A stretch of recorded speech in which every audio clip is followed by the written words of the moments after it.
Edo walang kaalam-alam na nakuha na ni Beyonce, kumbaga sa agos ng tubig.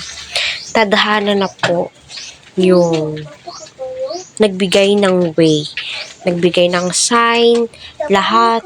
Grabe po yung production, no? Grabe po yung ginawa nila Kuya Val Santos Matubang na taping, ng talambuhay ni Beyonce. At kita po natin, no, na grabe yung suporta ni Kuya Val sa Team EDSI. Kasi nakikita po niya, na bukal yung puso ni Beyonce.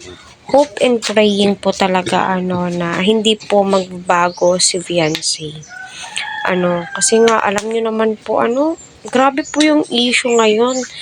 Masasabi ko, nababago po talaga ang ugali ng isang tao kapag may pera na. Diyan mo makikita kung ano yung totoong ugali nila, anong klaseng tao sila. Pero, sa magulang ni Beyonce, naway, down to earth lang po tayo, humble, kasi, sabi nyo nga mismo, ang pera kayang kitain at sanay na kayo sa hirap. Yun po yung pinaghahawakan ng mga supporters ng EDSI. I hope na nanonood po kayo sa amin. Kasi alam naman po natin itong si Beyonce is very updated sa lahat ng nangyayari sa Kalingap. So, ngayon, kagaya ng agos ng tubig, sabi nga po nila, go with the flow. Kung ano yung may problema ka man, go with the flow lang, sabayan mo ang agos ng buhay.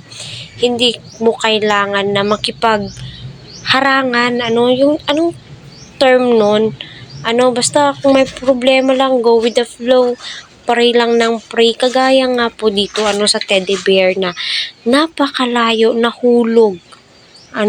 Ngunit si VNC pa po yung nakapulot, di ba?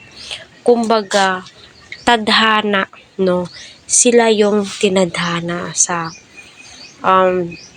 dami ng tao, or dalawa lamang po Pero, si Edo ay bagsak kay Beyonce. Kagaya nga po ng teddy bear, na binili ni Edo sa SM para ibigay kay Beyonce.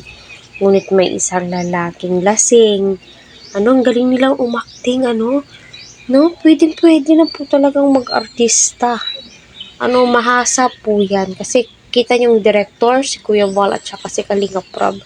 Grabe po yung full support po nila sa EDSI. Kaya nakakatuwa. Dahil nakita nyo yun. At kung napapansin nyo si Kuya Val is nire-reactionan din po niya ang EDSI, di ba?